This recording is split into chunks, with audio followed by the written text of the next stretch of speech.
Hi everyone. As promised, well, it's now Thursday the 12th. We're now in what passes for my workshop. This did used to be a bedroom, and I've always had I've got a makeshift workbench over there, and I've always had that workbench there, but I'm forever needing to do work indoors, and I'm repairing a lot of guitars these days as well, so I need a decent workshop. So what I've decided to do is convert this room into a full-time workshop, which will be wonderful. But one of the things that's been taking up my time recently is this floor. It's got these disgusting old 60s style lino tiles that are in really bad condition, and they've got asbestos in them, so I've got to be careful with them. They're horrible. Now, the idea was to put laminate wooden flooring down, but the first, I got a little bit of it done and then realised that the floor was really uneven. So this grey stuff you can see is levelling compound, and that's what's in the bags over there. So it's going to be a while yet before this room's done, because I've got to get the floor finished, get all the laminate down and everything like that, and then sort out where everything's going. That's just one of many things. But on the floor you can see the makings of the frame for the floor of the van.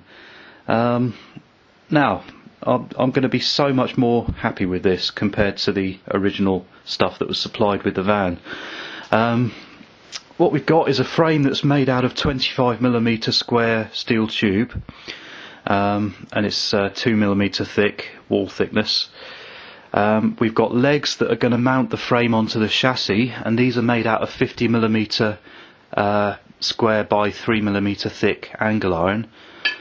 Now these are going to mount vertically like this. This frame is upside down at the moment, so these legs will be pointing down, but basically one goes like this each side, just like those at the back. These are the back mounting legs. Those are going to get welded on exactly like they are there, and what will happen is this face here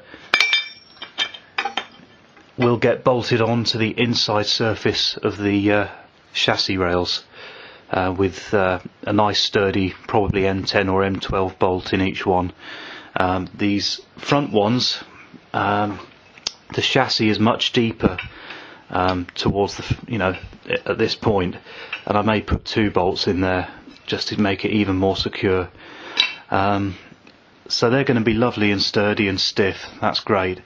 What we've got here at the front end of this tube at each side has to mount onto the brackets on the Z piece, which I kind of pointed out in the last video.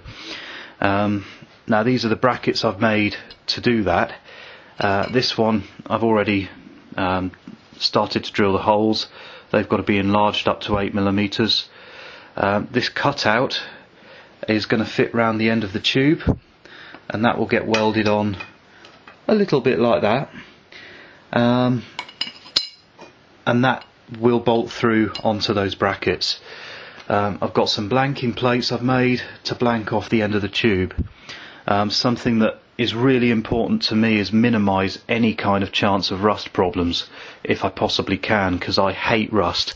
Anyone who owns a 2CV will know that rust is your worst enemy with a 2CV, and anything I can do to reduce the problem of rust. So I don't want water getting in this frame at all, so it's going to be sealed by the time I've finished. So all of the ends, any open ends of the tubes, are going to be blanked off. So that's that. Moving towards the back. What we've got here is some little pieces of angle with a hole in, and these will be welded not this way up, they'll end up upside down like this, welded on to the end of that rear tube. I didn't point out that tube does go across the back of the van, right at the back. This tube sort of goes across the middle between the two wheel arches, and which is quite important, and I'll show you why in a minute. And of course those are the two, that one and that one, the side rails. But anyway, so this bracket's going to be mounted just like that and welded all the way round, and the hole will allow the floor of the van to be bolted down onto the frame. Now I decided that wasn't quite strong enough. I wanted to add an extra bolting point. Now the problem with tube is you don't really want to bolt through it because you can crush it and you can't really do the bolts up very tight.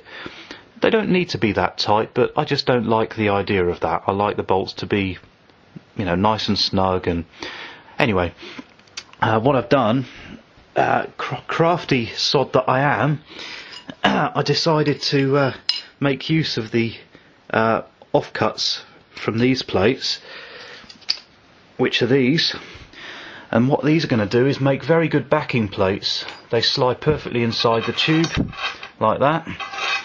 There's going to be a hole drilled about there, and there's going to be a hole drilled through that, and on the back of that will be a nut welded on. So what it will do is provide a threaded fitting inside there. The plate will be welded just at the end here before I put this bracket on. So I will then have 2 M8 bolts at each rear corner, which should be plenty. Anyway, moving on. The other problem I had to solve with the existing framework that was supplied with the kit, as I said, there was no way of mounting a bump stop in a secure way. So the reason for having this central tube, there was 2 reasons. First of all, to support the floor in the middle, because the floor is quite flexible, so it needed something running across the middle just to give it some extra support, because the floor is like a trampoline otherwise. And the other reason for having this tube is that, just say the suspension ever did hit the bump stop, that's going to cause some flex as well, so I needed an extra place to mount the frame onto the chassis. So that's the reason I've got this tube and this other pair of legs, which of course I couldn't have done that with the original framework. What we've got here is 3 M6 nuts. I haven't yet decided whether to go for M6 or M8, but I think M6 is plenty. Here is one of the original 2CV bump stops, and I'm really glad that I ripped these off the original bodywork before I got rid of it, because they're perfect. They're exactly the right height. Once these are mounted on the frame, they stop the suspension at just the right point, just before the tyre touches anything, so that's ideal. What I'm going to do is weld a flange onto this metal cup, and that flange will bolt on to these nuts. These nuts will be welded on almost exactly where they are there, and then the flange on the bump stop will bolt down onto those. I will be drilling a hole through this surface of the frame before I weld the nut on, just so the bolt's got somewhere to go, but the other side will be sealed. So once this is all bolted up, there's no way for water to get in there, so that's going to be fine. So that's that. One of the benefits of disconnecting the rear suspension was that it allowed me to lift up the suspension arm and see exactly where these bump stops needed to go, so I'm quite confident that I've got that where it needs to be. Well, I hope I haven't confused anyone too much. I'm pretty good at confusing people, but there we go. That's the rough idea of what I'm doing. I'm going to get busy drilling the rest of the holes that I've got to drill, and when I've done that I can start welding everything together. So I might tag another video onto the end of this with some action shots or something, I'm not sure yet. See how it goes. But anyway, take care folks, and I'll see you again soon. Chris out. Bye for now.